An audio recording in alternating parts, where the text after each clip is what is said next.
भारत में पुराने जमाने में एक आश्रम में एक शिष्य रहता था जो संन्यास ग्रहण करना चाहता था। वह शिष्य एक दिन अपने गुरु के पास आया और गुरु को अपने संन्यास लेने की इच्छा को जाहिर किया।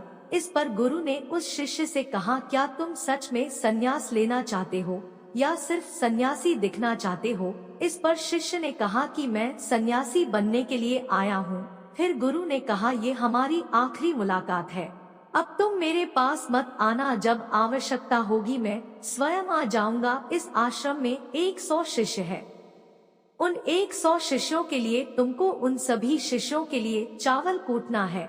ऐसा कहते हैं कि वह शिष्य अगले 10 वर्षों तक एक कमरे में चावल कूटता रहा। उस आश्रम में 100 शिष्य थे, वह उनके लिए चावल कूटता था।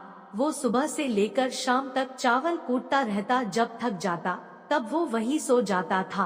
देखते देखते 10 साल गुजर गए। वो शिष्य दोबारा अपने गुरु के पास नहीं गया।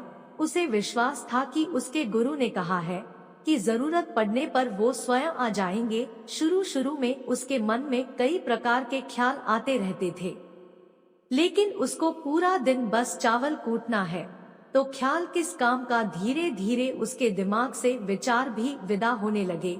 वह सुबह से शाम तक चावल कूटता रहता। उसके गुरु ने कहा है कि मुझे सिर्फ चावल ही कूटना है, तो बात खत्म। 10 साल तक चावल कूटते कूटते उसके दिमाग में ख्याल आना ही बंद हो गया। उसका मन एकदम शांत हो गया था।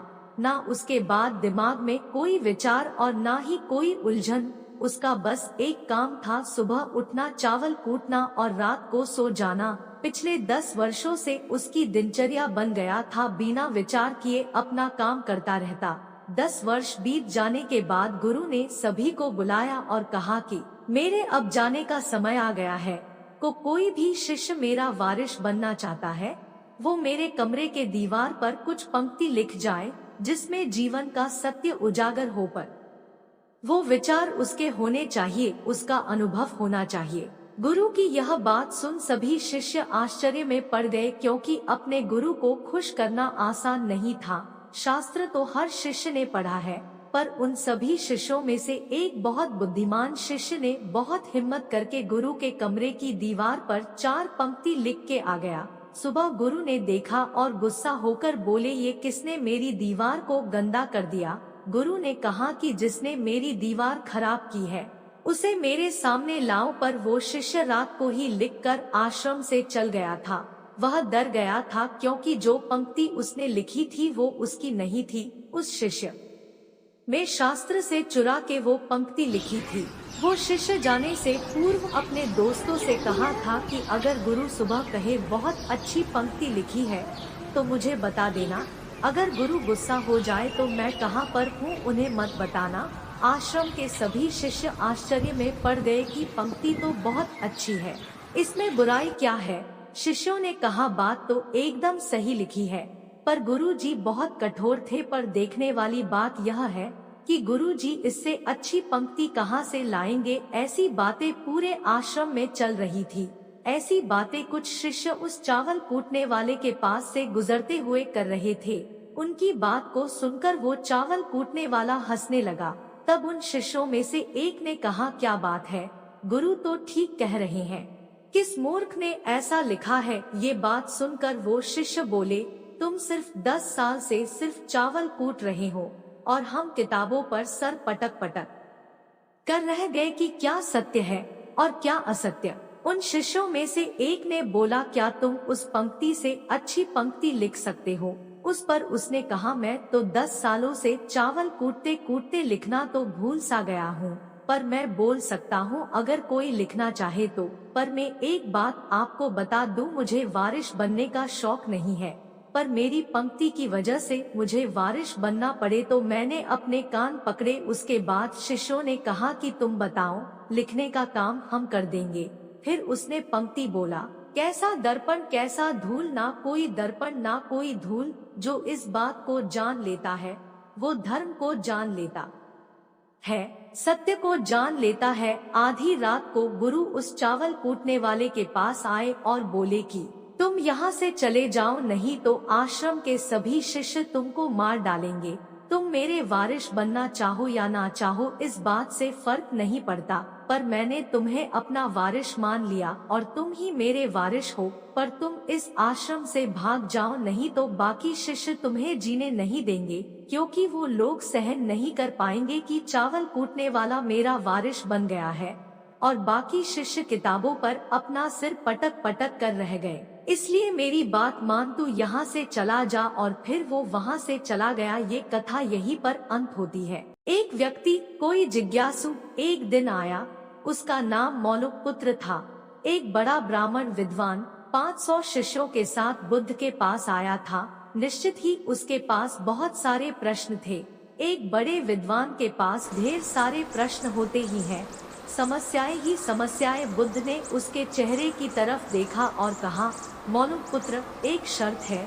यदि तुम शर्त पूरी करो, केवल तभी मैं उत्तर दे सकता हूँ। मैं तुम्हारे सिर में भनभनाते प्रश्नों को देख सकता हूँ। 1 वर्ष तक प्रतीक्षा करो, ध्यान करो, मौन रहो। जब तुम्हारे भीतर का शोरगुल समाप्त हो जाए, जब तुम्हारी भी की बातचीत रुक जाए, तब तुम कुछ भी पूछना और मैं उत्तर दूंगा, यह मैं वचन देता हूँ। मौलुकपुत्र कुछ चिंतित हुआ। 1 वर्ष केवल मौन रहना और तब यह व्यक्ति उत्तर देगा। और कौन जाने कि वे उत्तर सही भी है या नहीं। तो हो सकता है 1 वर्ष बिल्कुल ही बेकार जाए, इसके उत्तर बिल्कुल व्यर्थ भी हो सकते हैं। क्या करना चाहिए, वह दुविधा में पड़ गया। वह थोड़ा झिझक भी रहा था। ऐसी शर्त मानने में इसमें खतरा था। और तभी बुद्ध का एक दूसरा शिष्य सारपुत्र जोर से हंसने लगा। वह वहीं पास में ही बैठा था, एकदम खिलखिलाकर हंसने लगा। मौलुकपुत्र और भी परेशान हो गया। उसने कहा, बात क्या है, तुम क्यों हंस रहे हो? सारपुत्र ने कहा, इनकी मत सुनना, ये बहुत धोखेबाज है। इन्होंने मुझे भी धोखा दिया है। जब मैं आया था तो तुम्हारे केवल 500 शिष्य हैं, तेरे 5000 थे। मैं बड़ा ब्राह्मण था, देश भी में मेरी ख्याति थी। इन्होंने मुझे फुसला लिया। इन्होंने कहा, साल भर प्रतीक्षा करो, मौन रहो, ध्यान करो और फिर पूछना और मैं उत्तर दूंगा। और साल भर बाद कोई प्रश्न ही नहीं बचा तो मैंने कभी कुछ पूछा ही नहीं और इन्होंने कोई उत्तर दिया ही नहीं। यदि तुम पूछना चाहते हो तो अभी पूछ लो। मैं इसी चक्कर में पड़ गया, मुझे इसी तरह इन्होंने धोखा दिया। बुद्ध ने कहा, मैं अपने वचन पर पक्का रहूंगा। यदि तुम पूछते हो तो मैं उत्तर दूंगा, यदि तुम पूछो ही नहीं तो मैं क्या कर सकता हूँ। 1 वर्ष बीता। मौलुकपुत्र ध्यान में उतर गया और मौन होता गया। भीतर की बातचीत समाप्त हो गई, भीतर का कोलाहल रुक गया। वह बिल्कुल भूल गया कि कब 1 वर्ष बीत गया। कौन फिक्र करता है, जब प्रश्न ही न रहे तो कौन उत्तरों की फिक्र करता है। एक दिन अचानक बुद्ध ने पूछा, यह वर्ष का अंतिम दिन है। इसी दिन तुम 1 वर्ष पहले यहाँ आए थे और मैंने तुम्हें वचन दिया था कि 1 वर्ष बाद तुम जो पूछोगे मैं उत्तर दूंगा। मैं उत्तर देने को तैयार हूँ, अब तुम प्रश्न पूछो। मौलुकपुत्र हंसने लगा और उसने कहा, आपने मुझे भी धोखा दिया। वह सारिपुत्र ठीक कहता था। अब कोई प्रश्न ही पूछने के लिए नहीं रहा तो मैं क्या पूछूं?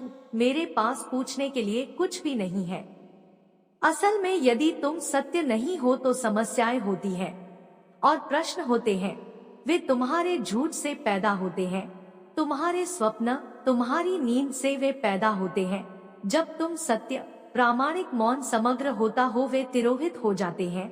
मेरी समझ ऐसी है कि मन की एक अवस्था है जहाँ केवल प्रश्न होते हैं और मन की एक अवस्था है जहाँ केवल उत्तर होते हैं और वे कभी साथ साथ नहीं होते। यदि तुम अभी भी पूछ रहे हो तो तुम उत्तर नहीं ग्रहण कर सकते। मैं उत्तर दे सकता हूँ लेकिन तुम उसे ले नहीं सकते। यदि तुम्हारे भीतर प्रश्न उठने बंद हो गए हैं तो मुझे उत्तर देने की कोई जरूरत नहीं है। तुम्हें उत्तर मिल जाता है, किसी प्रश्न का उत्तर नहीं दिया जा सकता है। मन की एक ऐसी अवस्था उपलब्ध करनी होती है जहाँ कोई प्रश्न नहीं उठते। मन की प्रश्नरहित अवस्था ही एकमात्र उत्तर है। यही तो ध्यान की पूरी प्रक्रिया है। प्रश्नों को गिरा देना, भीतर चलती बातचीत को गिरा देना। जब भीतर की बातचीत रुक जाती है तो ऐसा असीम मौन छा जाता है। उस मौन में हर चीज का उत्तर मिल जाता है। हर चीज सुलझ जाती है, शाब्दिक रूप से नहीं, अस्तित्वगत रूप में सुलझ जाती है। कहीं कोई समस्या नहीं रह जाती है।